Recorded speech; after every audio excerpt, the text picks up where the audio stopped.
In our view, I think the most important foundation of the society is the family.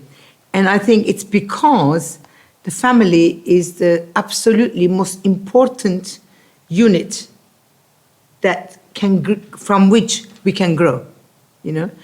And also, I think that in our view, are you getting the? Yeah, here we go. The family is the most important human institution. Oh yeah, I said that something, and then I think that we have the opportunity of having a great time teaching our children what is good and what is not good. Family is a school of love. If you don't have a good family, may God protect those people. If you have a good family, this is a school of love, because mommy loves you, daddy loves you, children and brothers and sisters love you. And the number two is the family is the place of peace building. I always remember my mother. You know, when we fight, siblings, she'd bring you together, sit down. What did you say? What did you say? How did you say it? Etc. Everybody has their chance to speak. And then they say, this is nothing. It is your brotherly, sisterly love that's more important. Now hug yourselves, you know, etc. So she always taught us something as we were fighting, you know. And she brought peace. So therefore, we are peace builders. And the peace starts first with you, then in the family. We really have to teach that. You can go next, darling. And the family is also very sacred. You see, people usually trash the family. You know, they say, oh, my cousins are terrible. I'm just saying. Actually, if we understand that this unit has come from God, we will know it's sacred. We cannot spoil the family. I'm going to tell you some little thing. Robin, come here with me. I'm lonely.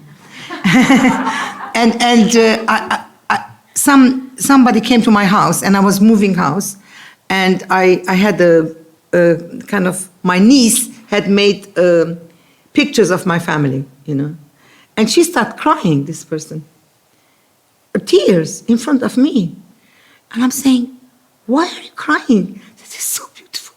This is so beautiful. This is so beautiful. She says to me, oh, my family fought with other cousins and uncle and this, that. We have hardly any family, you know. Just the mother, the daughter, and somebody else, you know. This is their family.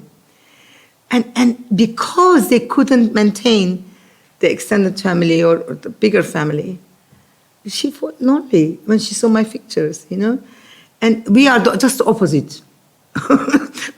All the families love the other families, and they go and come together. They do exchanges. And with the love that you teach in the family, it's not for the family alone. It's for your neighbors. It's for your friends, for the people who don't have the love. And, you know, I hugged this person for a long time. I said, I can be your family, you know? And he said to me, oh, God, yes, adopt me. Anyway, the point is, when even people who haven't had that love can see the beauty of love of the family, you know? We really, like you both said, we really have to find people to support the family, you know? Not to say, you know, oh, never mind, they grow up, they do what they want. No, we have to bring our values to them, like it was told again. Please come here. Now, next one, darling, is sacred. Family is sacred. That's very important. But even more importantly, you have to be a good person first, then you become good parents. Can you get the next one? Now, for example, parents of true love, how does that work? So, some people we can never be perfect, but you have developed yourself to be a good person, and your husband developed themselves to be a good person. Now, husband and wife working together, they will bring the love to the children, and they will never discriminate. You know, a good parent never says, I love you more than this. Don't say that. We don't say that. You shouldn't say that, because everybody is equal, not just your family. The other families are the same. Everybody, like you said, deserves love and care and togetherness. You know, and God-centered family is joining in one lesson, husband and wife. This is the ideal. But obviously, we have many, many obstructions on the way, isn't it? I'm not saying everybody's like that. I give a... Yes, please. Yes, he's going to give a nice example. I don't know. Who's moved house recently? Anyone? Who's a squirrel? Who likes to keep things because they can use them later? Mother. Robin will throw it on. No, actually. Who likes to declutter? So my mum and dad, my dad he liked everything very ship shape because he was used to being on ship, right? So everything's very small area. My mum is really a squirrel. And also my wife is very much someone who likes to declutter. So when we're moving, then she wants to iron everything and she wants to throw out everything before moving. Me, I've got everything down from the loft. I immediately took it to the new place. So actually, it's in the harmony between the two that we find some kind of balance, right? So husband and wife, there's good give and take, right? Because if I had my way all the time, everything would be so messy. But if my wife had her way all the time, then I'd be thinking, what happened to that? I need that. Where did it go? Where did you put it? Yeah. So somehow, from the harmony between us, then, we find a kind of a balance. Absolutely. Also, I had one also good experience was I have an old jacket which I used for ages, and Your wife wants to throw it away. Probably I bought it in Primark. It was maybe £10. It's so cheap. But I've used it for about 10 years or more. So you can imagine the value for money is very high. And I feel like there's something very holy in it because I've used it so much. So when I got rid of it, I almost I prayed as I got rid of it. Sorry. Thank you so much for... And then I got rid of it. Yeah. But somehow this way, God becomes part of everything. We appreciate, we value everything because God also is part of it, and it's part of our family life in this way. So that's my recent essay. Yeah, that's lovely. It's Sorry. very nice. What I was going to say about the greater family is also in my childhood, we had, I had uncles, aunts, cousins, much older cousins than me, and things like that. And I would actually, if I don't want to talk to my mom or dad, it's maybe risky what I'm going to say, I just go to any one of these people. And he says, don't worry, your mom will understand, go and ask her, And you dress, that's no problem. You know what I mean? Yeah, I'd worry about things, but I had so many people to go to. So then this was like a gift. It's like a treasure to have people to tell you, yes, this is okay, And this extended family, which we have in Africa also, because I lived there, it's very, very important, particularly if it's held well, And it was, in my family, it was very, very, very good. But there are many families that don't even have a little bit of understanding. But now, this we have to help, That some people, like this girl was crying with me, she has to know that there are other families. We are not just the biological things. We are neighbors. We are friends. We are a community leader. We are a community.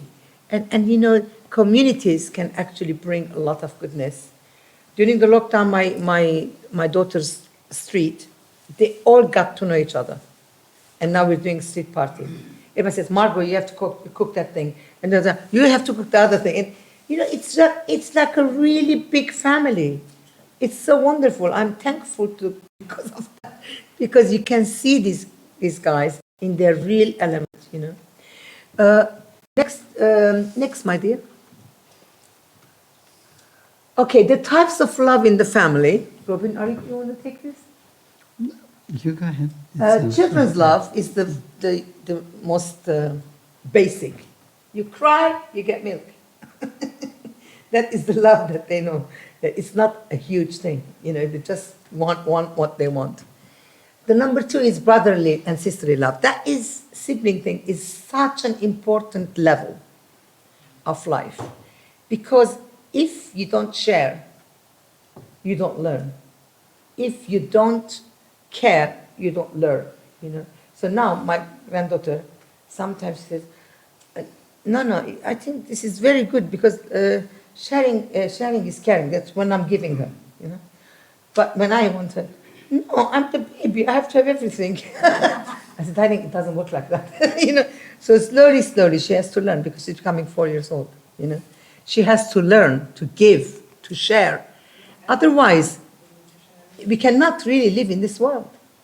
But then she's very good with neighbors. She's very good with, she's very outgoing, like grandma, talking too much. And she brings joy to people, So she does it her own way, So we have to teach what is good and what is bad. I don't believe in strict discipline, but I do believe that you have to have boundaries. When children want what they want all the time, it doesn't mean that you love them if you give them. It means that you don't know how to guide it, So that's very important for us to know that. And then the marital love is the most exclusive love. Now, if in this society, if we could actually take that point and stick it in your mind. Actually, when I got married, I was very young. And I was thinking at one point in my life, I wonder why I'm bored and all this kind of thing. And things were coming to my head, But when I went to study the principles of true love and all that, he said that it starts in the mind, not just in the heart, In my mind, I said, this is my husband forever. And you change completely, Like you're not, you don't look here, you don't look there. This is your husband, and do the best for your husband, and vice versa. This is your wife, you must take care of your wife. This is so important. If only adultery wasn't there, you would have so much more successful families. It's very important to understand the sacred nature of marriage as well. Anyway, I think it's somewhere else. Parental love is the highest. Go on then, Robbie. I think, who are parents here? Pretty much most anyway. Almost. Actually, you find so much joy from your children. Also, sometimes so much pain also when they're suffering or they're going through difficulties. You go through a whole gamut of things, but there's so many precious memories, and you can experience vicariously through them as they go through many experiences. So parental love is an amazing gift, and in a sense, our belief is that we're allowed to experience something that God experiences. God is an ultimate kind of parent to humankind. Humankind is, in a sense, a family of God, embraced by God, loved by God. And that the way that we treat our children also, we should learn to treat others in the same way. That we should learn to experience vicariously the way other people are living their lives and the kind of things that they're going through, the way that Ruth stands up for groups. Maybe you never met or went to those places in the world, but you still campaign for them. Sheikh Remzije, I know, is always campaigning for human rights of many groups around the world, and maybe he's never gone to those areas and doesn't know them. I know I campaigned a lot for Congo, and I felt very close to Congolese people for that. From campaigning, yeah. From campaigning and meeting a number of them and understanding the kinds of things that, hearing the kinds of things that they were going through. Yeah. But somehow this is, I think, us allowed to experience something of God's heart and God's feeling towards humankind. Of course, we have a lot to learn. Although I want all those things, I can do it with people I know, but I can't send money to people I don't know, you know? You know what I mean? It's not, but we must learn absolutely that if somebody is bleeding in Ethiopia, that could be your mother, your father, your child, this empathy, like you're telling to teach your children, is so important that we learn first. Because sometimes I cry when I watch television, but then they put some number, I quickly give £20. But I mean, I'm not doing much, you know. We have to learn to show the empathy. That's what the world needs. You know, we need sympathy, empathy, and love, yeah. And we have plenty of love, some of us. We must give it out, you know. Anyway, next, darling, Raymond. Oh yeah, this is your motto. Live for the sake of others. It means you have to be in service of others. That's why even when you have your good family, I often realize that some people have got a very good family, good children, very well behaved, fork knife, everything. But they don't do anything else, you know. So I told my children, it's no point in just doing for yourself. You have to do for others. So this is one of our principles in life, that we have to think of others and live in service of others. Next. Can I just say one thing? Go, please. I think that works on an individual level. It also works on a family level. Yes. It works on an organizational level. I think Father Moon and Mother Moon, one of the things that they really emphasized was that these organizations that they founded have to live for the sake of others, other groups, other parts of the world, to create a greater harmony in the world, and believing also in interdependence, mutual prosperity, and universal values. That's shared. That we had to be working together in harmony on a world level, so that technology should be equalized, that we could be aware of the needs of other nations and other peoples. We can campaign to support that. That's one of the reasons why I really feel, I don't want to get political, but I feel we should have had this 1% of 1% of the gross national income of the UK that should be for other nations, this overseas development aid. Yes. Unfortunately, we've cut into that. We've reduced it recently, but that should be built up again. That's one things that all the three parties, I think it was in 2010, all three parties agreed with, and it was a real, that should be something we all campaign for as well, to restore that, because we are so blessed as a nation. We are, in a sense, we've been living in peace for so long. We're in a region that has really seen so much economic development. We should be sacrificing and giving much more for other countries around the world. Absolutely right. This you should know by now, because I've talked about it. You know, the only love that's exclusive in the entire system is conjugal love, husband and wife. It's exclusive. You cannot be shared. So if we can comprehend this and tell people, you know, you will have much more success in families, keeping together. You know, the children, they think that it's okay. Dad is still giving me, you know, pocket money and things like that. But they're hurting. They're hurting. Doesn't matter what age they are, they hurt, you know. So most of it is based on not considering sacred nature of the marriage, you know.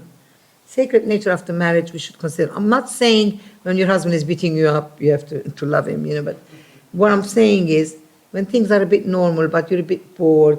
I mean, I went through that a little bit. What am I doing with my life? I'm going to 20.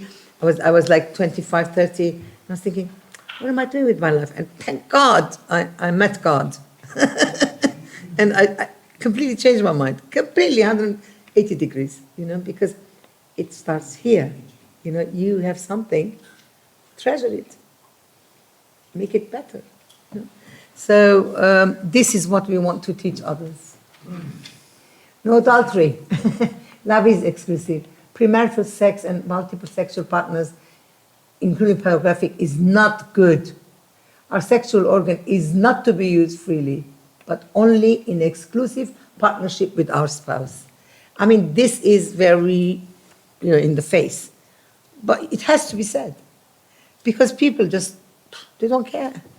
One day here, one day there, That's why we have to learn from societies that have traditional and good values. I can tell you one thing. In all my Armenian family, there's not one divorce. Not one. We are about 150 people that are close. So, not one. And how can that be? It's because they don't want it.